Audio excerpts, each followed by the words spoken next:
Bryan Callen, one of our all-time favorite comedian guests. He's funny. He's an awesome storyteller. Heck of a nice guy. You should see him on stage if you haven't. Physical, incredible.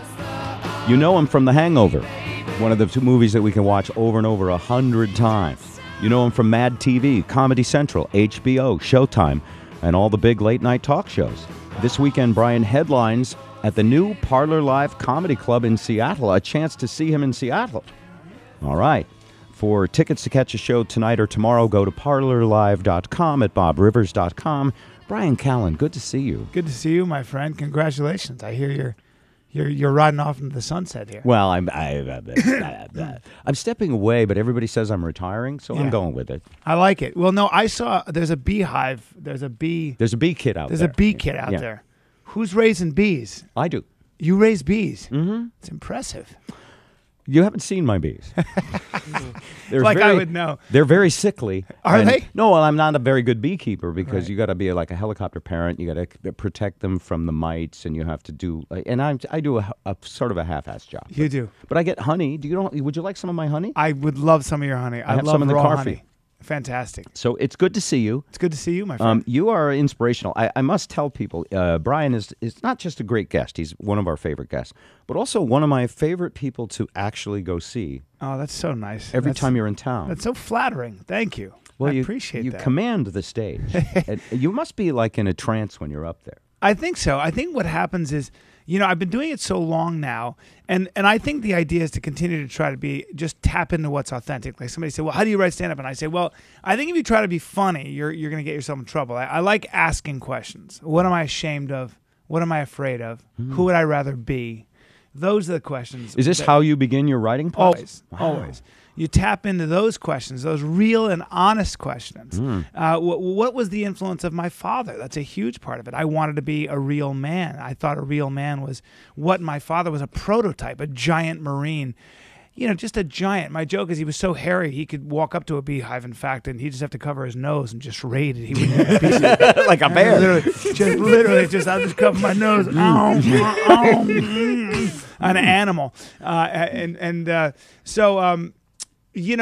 think that I grew up with this idea, a Marine and this guy who was, and this prototype, and that's kind of where the fodder comes from. That's kind of where the whole. I remember as a kid, I remember him reading. This is a true story. I was reading the newspaper, and I'm not even a kid. I was probably 18, and he looks up, and you got to understand, he's a huge man, and he looks up and he goes, "Look at this, a grown man." A grown man in Colorado was attacked and killed by a mountain lion. And we were like, I was looking around, I was like, are you saying that a mountain lion couldn't kill you? And he goes, that's a stupid question. A Marine, and I go, right, and I'm serious. I went, why is that a stupid question? And he goes, because first of all, it's not a real lion. It's a mountain lion. And second of all, a mountain lion would never dare to attack me. And this is in front of my whole family. And I'm a smartass, so I go, how do you know that? And he goes, I don't know that. It knows that. No irony. Right. So to him, is like a mountain lion, like just kind of like an overgrown pussycat. He considers it a step above a coyote. And I had to argue with him. I really had a huge argument. He was young. I was younger. Now, what's cool about that, being here in the Northwest, by the way, some of my neighbors have game cameers.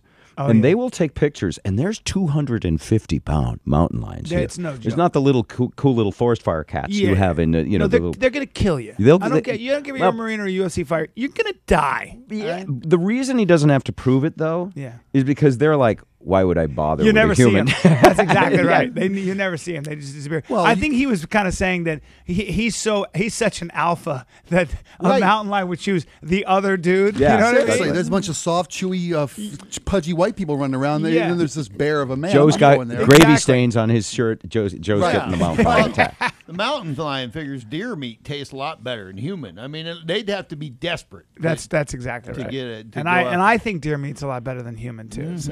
So what kind of a role model are you for your son? Well, that's another thing that I'm writing and talking about on stage now.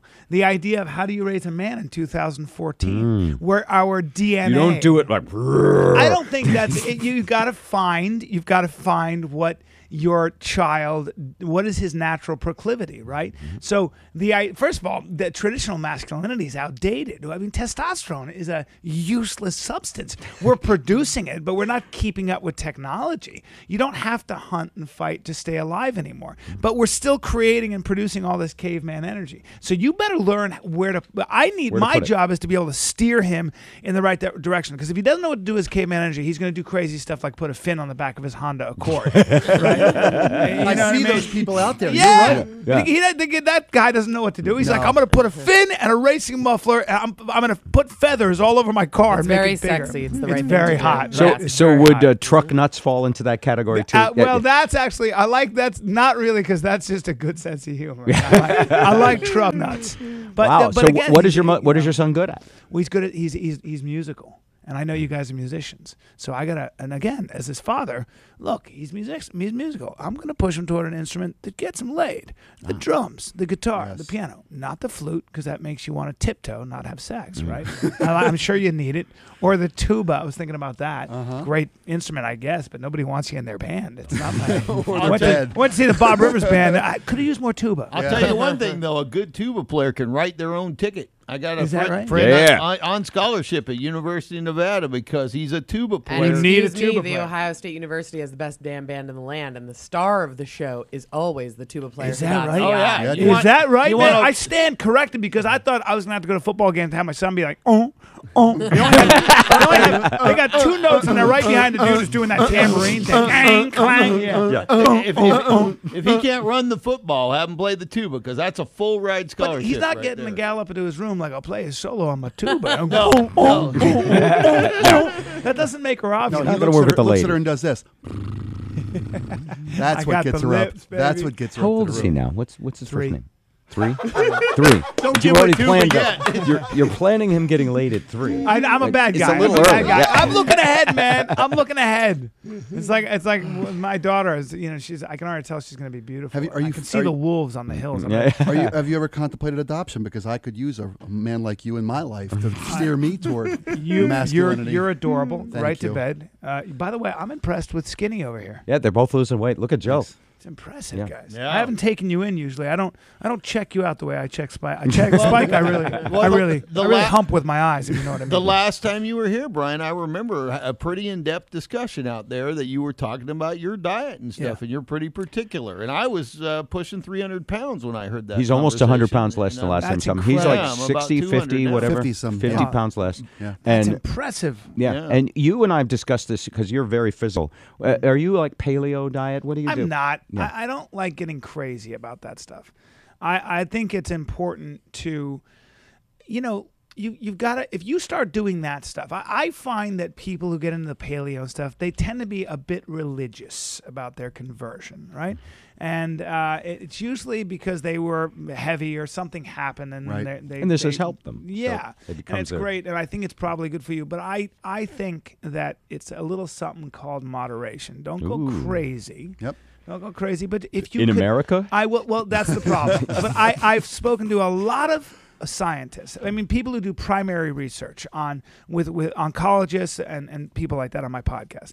And one of the things that the consensus I always come to, no matter who they are, and these are people who really study this stuff. I mean, really do primary research, really take a look at what happens to your body with inflammation and what processed meats or what. And all of them agree on a couple things. One is get a lot of sleep, and drink water, and then eat whole, nutritious foods. Try to stay away from sugar. And That's basically it. That's basically it, Yeah. man. And especially things that break down to sugar quickly. That's it. Which Don't is go basically nuts. processed foods all break down to sugar. Yeah, if quickly. you have a muffin in the morning, or cereal, there's other things you can do. That's all. Anything that comes in a box, we'll put you in a box. Yeah, that's That's probably a it. good way to look Yeah. at it. Well, neat. Yeah. And I want to ask you about your podcast because you, Mark Maron, has made an amazing industry with Yeah. his podcast. Yeah. And I'm going to do one. Are you? 'Cause, well, I have to do something. Yeah. I can't just completely disappear. And we do certain things that really lend themselves to that. How hard is it to do, and how often do you do it? Well, I do my podcast twice a week. I have another podcast called The Fighter and the Kid with Brendan Schaub, who's a UFC fighter, and I love mixed martial arts. So he's an active, current, top-ranked heavyweight, and he's incredibly funny. And so we have this podcast that's actually number 2. I think it might even be number 1. It's the number 1 watched podcast. We video it. We're with Fox One, and it's number 1 and 2 consistently on iTunes in the sports and rec division. It's been there for 2 months now, 3 months. It's pretty exciting. But my podcast, and so we talk about fighting, and it's all funny stuff. And my podcast, what I like about mine, and I'm speaking to your point, is that I realized a long time ago that there are really smart people that write great books. What's a book? Usually a book is a guy asking an important question.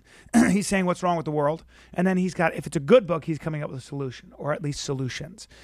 And there are so many of these great professors and scientists and things. Nobody really reads the books. Nobody talks to them. But you'd be amazed at who I've gotten on my podcast. Pulitzer Prize-winning historians, scientists that are doing, incredible research. Yes, I just reach out. I'm a comedian from Los Angeles. I was in The Hangover. I say stuff like that. My booker does. And it's amazing how they're like, Los Angeles? An actor/comedian? I know that guy, or I don't, but they look me up. And I get anybody I want. Jared Diamond. You find whatever's interesting to you, questions you'd like to know the answer to, and you bring exciting, intelligent people on. I get to talk to, Russell Foster, who's the leading sleep scientist out of Oxford University. What does he say about sleep? We should have it, right? Well, yeah, that's an interesting conversation, man. Anybody who thinks they can do without sleep is wrong. 3 days, you're officially legally crazy. Yeah, 3 days without sleep, and you are legally crazy. Does he tell you what the ideal amount per night is, or is it different for everybody? He says usually it's 7.5 to 8.5 hours, no matter who you are. Wow. Yes, there are people who could do less. Yes, but typically, if you really let yourself sleep, you need a lot of sleep. What does he say about little chunks? Like I get a couple hours during the day, 4 at night, kind of thing. Can you add it up? To 7? Can do that. You can actually go a long time. You can go months with. Check this out. With staying away for 4 hours and sleeping for 20 minutes. Staying away for 4 hours. You can do that. You can sleep in 20-minute chunks every 4 hours. It's got to be every 4 hours. Wow. But for the most part, what most people have is they have cycles. So you'll sleep 4 hours, wake up in the middle of the night, and then go back to sleep. That's very common, and that's not bad.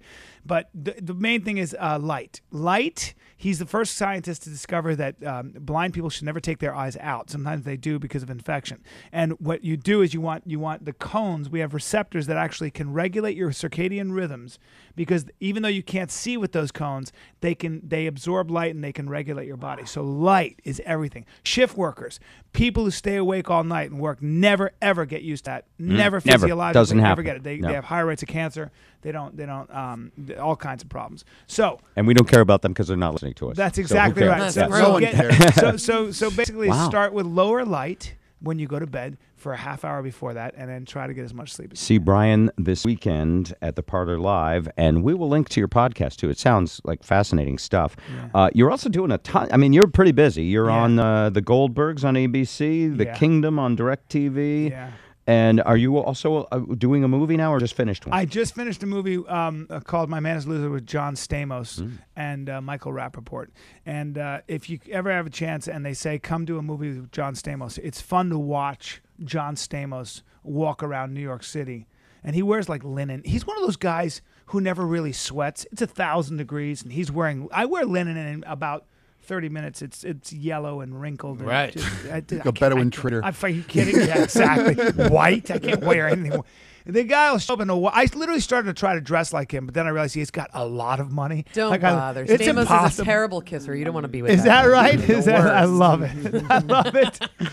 Yeah, he's a neat guy. But to add insult to injury, as we're doing the movie, there was a piano, and he sat down and just started banging out. You're kidding. Just banging out this great song and singing and tapping his foot at the same time. And I remembered, I was like, well, you play with the Beach Boys. Oh, and by the way, you star in Broadway musicals.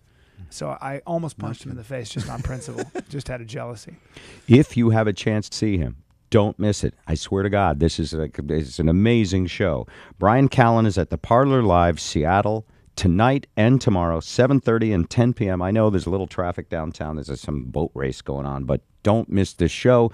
And it's the brand new Parlor Live in Seattle. Yep. Bryan, all the best. Thank you, sir. You too, man. We'll see you again on a little podcast somewhere. You got it. I'm coming to eat your honey.